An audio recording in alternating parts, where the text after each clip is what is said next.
बहुत महंगी जा रही है। 190 रुपये 200 रुपये मिल रही है, लेकिन वो भी 1 किलो या 2 किलो से ज़्यादा दे ही नहीं रहे। पिछले कुछ अरसे से ये जो प्रॉब्लम है ये बढ़ती चली जा रही है। What are the reasons behind, God better knows. तो मेरा ख्याल है कि इस पे हमें फोकस करना चाहिए, क्योंकि आवाम के लिए आसानियाँ करनी चाहिए। चीनी की कीमतों में कोई कमी देखने में नहीं आ रही है और ना कोई हुकूमत इस चीज़ पे कोई जो है ना इकदाम उठा रही है। चीनी की डबल सेंचुरी, महंगाई ने आवाम से मिठास छीन ली। कोयटा में चीनी 220 और पेशावर में 210 रुपए किलो तक जा पहुंची। कराची में चीनी 195 रुपए किलो में फरोख्त। लाहौर समेत पंजाब के कई शहरों में चीनी 200 रुपए किलो तक जा पहुंची। फैसलाबाद में 190 और मुल्तान में 188 रुपए किलो में फरोख्त। पंजाब में क्रशिंग न करने वाली शुगर मिल्स के खिलाफ कार्रवाई का फैसला।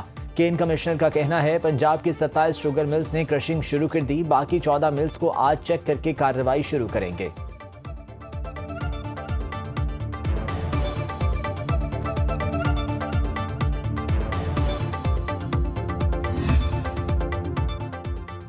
मार गई महंगाई, आम आदमी की दुहाई। सब्जियां, फल, गोश्त सब कुछ महंगा। लाहौर में आलू 130, प्याज 180, लहसुन 500 रुपए किलो हो गया। अदरक 600, टमाटर 180 और सब्ज मिर्च 200 रुपए किलो बिकने लगी।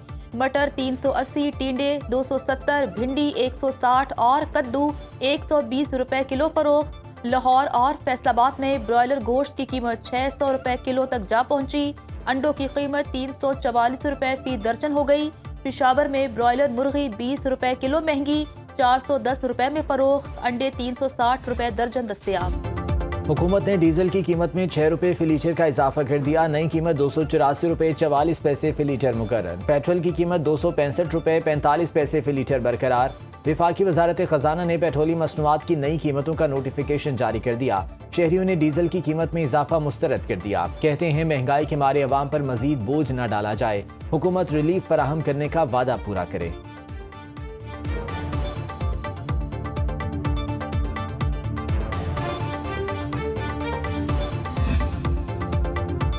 हुकूमत चाहती है महंगाई कम की जाए, लेकिन IMF ने इजाजत नहीं दी।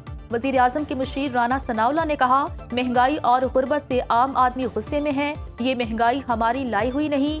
नफरत, बुक्स और कीने की सियासत ने मुल्क को कुछ नहीं दिया। जो दूसरों के लिए गड्ढा खोदता है वो खुद उसमें गिरता है। करप्शन खत्म करने का नारा लगाने वाले खुद करप्ट निकले। पाकिस्तान तहरीक इंसाफ के दौर में फराह गोगी, पिंकी पीरनी जैसे किरदार सामने आए।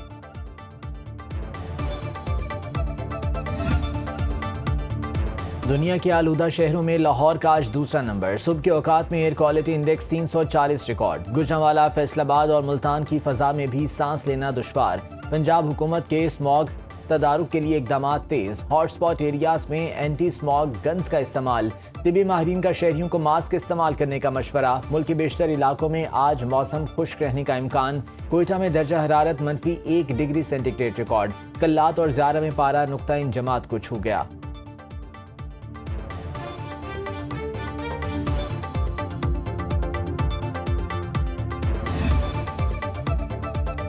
हैदराबाद पटाखा फैक्ट्री आतिशबाजी में अमवात की तादाद 7 हो गई। 2 जख्मी तशवीशनाक हालत में कराची मुंतकिल।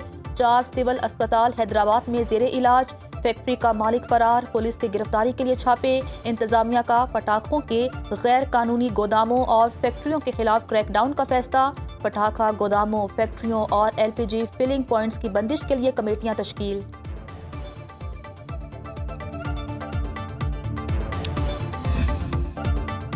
बानी PTI ने इक़्तिदार के लिए सियासत की बजाय तोहम परस्ती का सहारा लिया। बरतानवी जरीदे द इकोनॉमिस्ट की खुसूसी रिपोर्ट। बुशरा बीबी से शादी ने बानी तहरीक इंसाफ की ज़ाती ज़िंदगी और अंदाज़े हुक्मरानी पर सवालात खड़े कर दिए। बानी PTI की फैसला साजी पर रूहानी मुशावरत की शिकायत पैदा हुई। बुशरा बीबी ने रूहानी इल्म से बताया, शादी हो जाए तो बानी वज़ीर आज़म बन जाएंगे।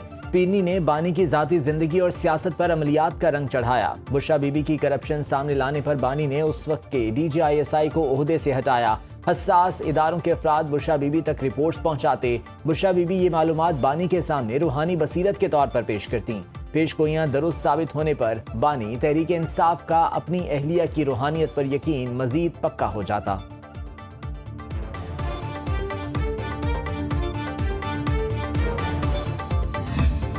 बुशरा बीबी के आने के बाद घर में अजीब रसूमात शुरू हुई। बानी तहरीक इंसाफ के ड्राइवर और घर के साबिक मुलाजमीन का दावा।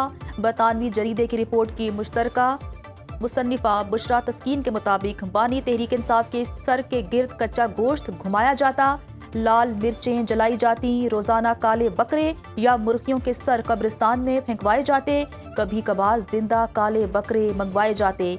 कसाई ने भी ऑर्डर्स की तस्दीक की। बुशरा बीबी की इजाजत के बगैर वजीर-ए-आज़म का तैयारा उड़ान नहीं भरता था। बुशरा बीबी के हुक्म पर देरीना और वफादार साथियों को फारिग किया गया।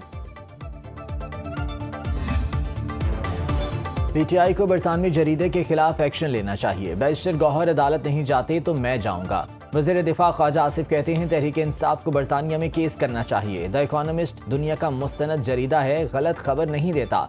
बुशरा बीबी फैज हमीद के लिए काम करती रहीं। ताकत के लिए एक खातून को लॉन्च किया गया। मंसूबे के तहत 4 साल लूट मार की गई। बानी पीटीआई को हिस्सा मिलता था, बाकी पैसा बाहर गया। जो जजेस इस्तीफे नहीं दे रहे वो जॉब पूरी होने का इंतजार कर रहे हैं।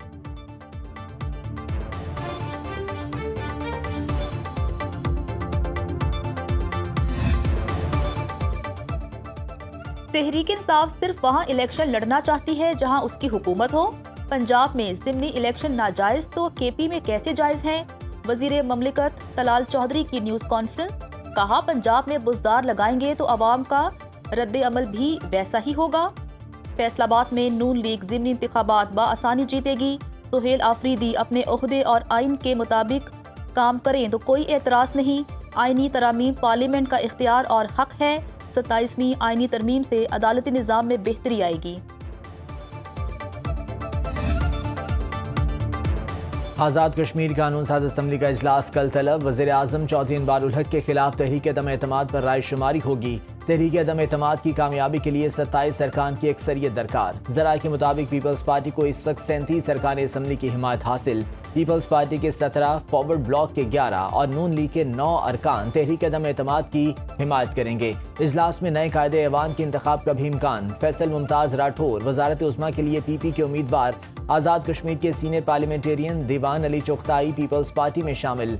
जरदारी हाउस इस्लामाबाद में फरियाल तालपुर से मुलाकात में ऐलान किया।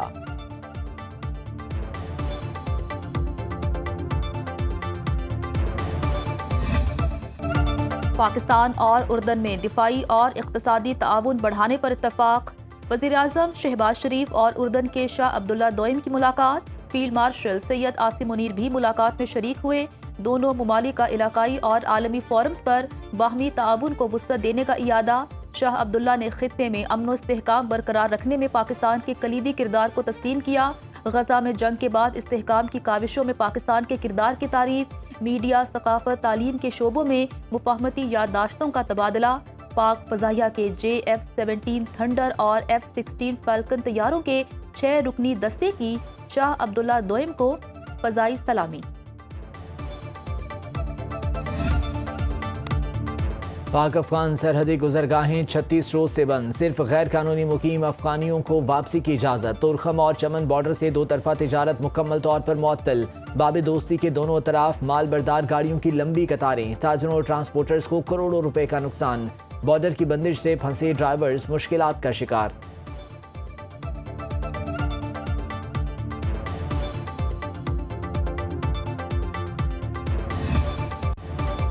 पाकिस्तान का आइन मजहबी आज़ादी और बुनियादी हकूक की मुकम्मल जमानत देता है। सदर ममलिकत आसिफ जरदारी का यौम बर्दाश्त पर आलमी बरादरी के साथ यकजहती का इजहार। सदर जरदारी ने कहा पाकिस्तान रवादारी, अमन और बाहमी एहतराम के फ़रोग के लिए पुरअज़्म है। इस्लाम इंसानियत, शफ़क़त और अदल का दर्स देता है। हुकूमत समाजी इस्तेहसाल के खात्मे के लिए कोशां है। गैर मुस्लिम शहरियों के हकूक़ का तहफ़्फ़ुज़ हमारी तरजीह है। बैनुल मज़ाहिब हम आहंगी पॉलिसी पर अमल दरामद जारी है। National commission for minorities rights bill अहम पेशरफ्त है। विफाकी आईनी अदालत की पहली कॉज लिस्ट जारी। आइंदा हफ्ते विफाकी आईनी अदालत में 3 बेंच मुकदमात की समाअत करेंगे। चीफ जस्टिस विफाकी आईनी अदालत Aminuddin Khan court room number 1 में मुकदमात सुनेंगे। Justice Hasan Azhar Rizvi court room number 2 में मुकदमात सुनेंगे। जस्टिस आमिर फारूक और जस्टिस के आगा पर मुश्तमिल 2 रुकनी बेंच कोर्ट रूम नंबर 3 में समाअत करेगा।